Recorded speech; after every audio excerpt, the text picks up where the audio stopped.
गीता एक गरीब लड़की है। वह बिन माँ बाप की बेटी है, इसलिए उसके सास और उसका पति उसे ज्यादा कुछ नहीं कहता। गीता के घर में गीता की ही चलती थी। वो जो कहती थी उसके सास और उसका पति बिना कुछ कहे मान लेता था, क्योंकि वह एक बिन माँ बाप की बेटी थी और उसने शादी से पहले बहुत दुख दर्द सहा था।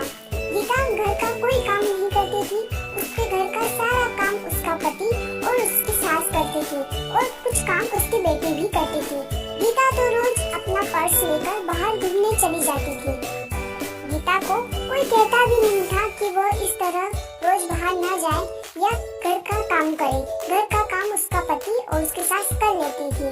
लेकिन एक दिन उसके पति को उसकी सास ने कहा कि बेटा, गीता को ना रोको टोको, तो उसको समझाओ कि इस तरह रोज बाहर जाना सही नहीं होगा। हाँ, वो बाहर जा सकती है, पर वो अगर कभी कभार जाए तो ठीक है, लेकिन अगर वो इस तरह रोज बाहर जाएगी तो हमारे समाज के लोग क्या कहेंगे। ये सब सुन के गीता का पति बहुत परेशान रहने लगा। उसे समझ ही नहीं आता था कि वो करे तो क्या करे। अगर वो गीता को कुछ कहता था तो गीता नाराज हो जाती। उसे समझ ही नहीं आता कि वो करे तो क्या करे। वो गीता को कुछ ज्यादा बोल भी नहीं सकता था और वो न ही माँ की बात टाल सकता था। इसी तरह गीता रोज अपने ससुराल वालों को कुछ न कुछ कहती रहती। घर में कुछ भी करना हो गीता की ही चलती थी। वो अपने पति और अपनी सासू को बहुत बातें सुनाती थी। अगर उनसे कोई काम ठीक से नहीं होता तो भी वे उन्हें डांट लगाती थी।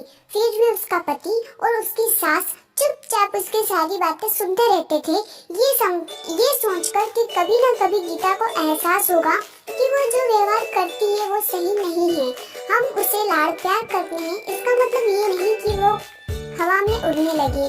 पर ये बात कभी उसके ससुर ने और उसके पति ने उसके मुंह पर नहीं कही। उन्हें सिर्फ इसी बात का विश्वास था कि कभी न कभी उसे इस चीज का एहसास होगा। एक दिन ऐसे ही गीता अपनी सहेली रश्मि से मिलने जाती है। वो दोनों काफी दिनों के बाद मिलती है। रश्मि उसको सारी बातें बताती है कि कैसे उसकी सासू उस पर अत्याचार करती है और उसका पति भी उसकी सास की मदद करता है, उसे कुछ नहीं कहता। उसकी सास उसके पति को उसके खिलाफ भड़काती भी रहती है। वो चाहे कितना भी काम कर ले, कितनी भी अच्छे तरीके से घर की सारी साफ सफाई करे, सारा काम करे, फिर भी उसके सासू उसमें नोकझोंक निकाली देती थी और उसका पति भी उसकी माँ का साथ देता था।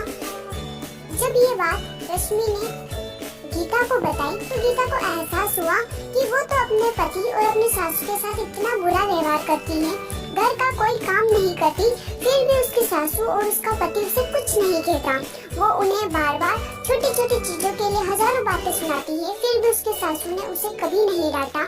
ये सुनकर गीता को अपनी गलती का एहसास होता है और वह घर जाकर अपनी सासू के सामने रोने लगती है।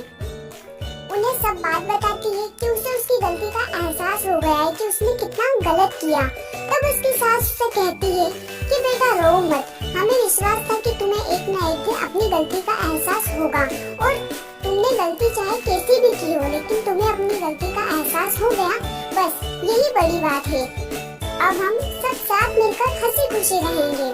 तुम बिल्कुल शौक मत मनाओ, क्योंकि हमें पूरा भरोसा था कि तुम एक अच्छी लड़की हो और तुम्हें एक न एक दिन अपनी गलती का एहसास जरूर होगा। इसके बाद गीता और उसका परिवार साथ मिलकर हंसी खुशी रहने लगा। वो सब मिलकर सारा काम करते और हंसी खुशी जीवन यापन करते। अगर आपको स्टोरी अच्छी लगी हो तो वीडियो को लाइक और चैनल को सब्सक्राइब जरूर करें। इसी तरह के ग्रीन इफेक्ट वाले वीडियो के लिए यह स्टोरी कार्टून वीडियो आप अपने वीडियो पे यूज कर सकते हैं। इसमें कोई कॉपीराइट नहीं आएगा।